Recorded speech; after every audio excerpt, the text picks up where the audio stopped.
ఎల్ఫర్లో న్యాయమైనటువంటి డిమాండ్లని పరిష్కరించాలని చెప్పి ఈ రోజుకి 17వ రోజులుగా నిరవధిక సమ్మెను కొనసాగిస్తూ ఉన్నారు.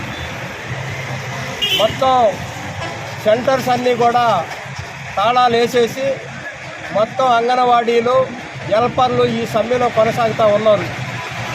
రాష్ట్ర ముఖ్యమంత్రి గారు అధికారంలోకి రాకుండా ప్రతిపక్షంలో ఉన్నప్పుడు తెలంగాణ రాష్ట్రం కంటే ఎక్కువ జీతాలు ఇస్తారు మీకు అని చెప్పి హామీనిచ్చి వాళ్ళ దగ్గర ఓట్లు వేయించుకొని గద్దెలెక్కినటువంటి మన ముఖ్యమంత్రి గారు. కాబట్టి గద్దెలెక్కిన తర్వాత ఇచ్చినటువంటి హామీని తుంగలో తొక్కి వాళ్ళకి మరీ తక్కువ జీతాలతో ఎక్కువ పనులు చేసేటువంటి ఈ రాష్ట్ర ప్రభుత్వం కల్పిస్తూ ఉంది. ఫోను యాపు 15 రకాల యాపులు చేయాల. పిల్లలు సాధన బాధకాలన్నీ కూడా రెండో తల్లిలాగా వాళ్ళు పెంచి అన్ని సాధన బాధకాలు చూడాలి. కాబట్టి క్రమశిక్షణ నేర్పాల. అంగన్వాడీ టీచర్లు వాళ్ళకి అక్షరాలు నేర్పాల. వాళ్ళ బాగోగులన్నీ కూడా మళ్ళీ ఇంటికి పోయి తీసుకొచ్చి ఇంటికాడ వదిలిపెట్టిన దాకా అనేక జాగ్రత్తలు తీసుకోవాలా.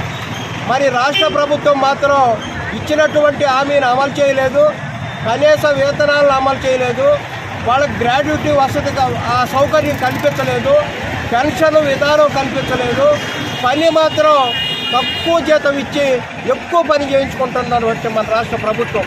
కాబట్టి ముఖ్యమంత్రి గారు ఇచ్చినటువంటి హామీని వెంటనే అమలు చేయాలని, యాపుల పరిమాణం తగ్గించాలని, గ్రాడ్యుటీ సౌకర్యం కల్పించాలని, పెన్షన్ విధానం కల్పించాలని మరి కొన్ని డిమాండ్లతో ఈ సమ్మె కొనసాగుతూ ఉంది.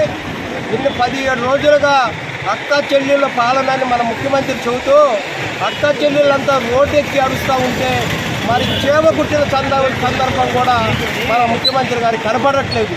మేము సిఐటి యూనియన్గా ముఖ్యమంత్రి గారికి తెలియజేస్తూ ఉన్నాం, మీరు ఇచ్చినటువంటి హామీని అమలు చేయాలా లేదా కనీస వేతనాలు అమలు చేయాలా, వాళ్ళ డిమాండ్స్ అన్నీ పరిష్కరించాలా. పరిష్కరించకుండా చర్చల పేరుతో కాలయాపన చేసి ఉద్యమాలు నిర్వీర్యం చేయాలంటే చూస్తే అరిచేతిని అడ్డుపెట్టి సూర్యకిరణాలు ఆపలేరని చెప్పి రాష్ట్ర ప్రభుత్వానికి తెలియజేస్తూ ఉన్నాం. ఇప్పటికైనా వాళ్ళ న్యాయమైన డిమాండ్లు అన్నీ పరిష్కరించాలని సిఐటిగా డిమాండ్ చేస్తూ ఉన్నాం. పరిష్కరించేంత వరకు ఈ సమ్మె ఎన్ని రోజులైనా కొనసాగుద్ది. ఈ సమ్మె ద్వారానే ఈ రాష్ట్ర ప్రభుత్వం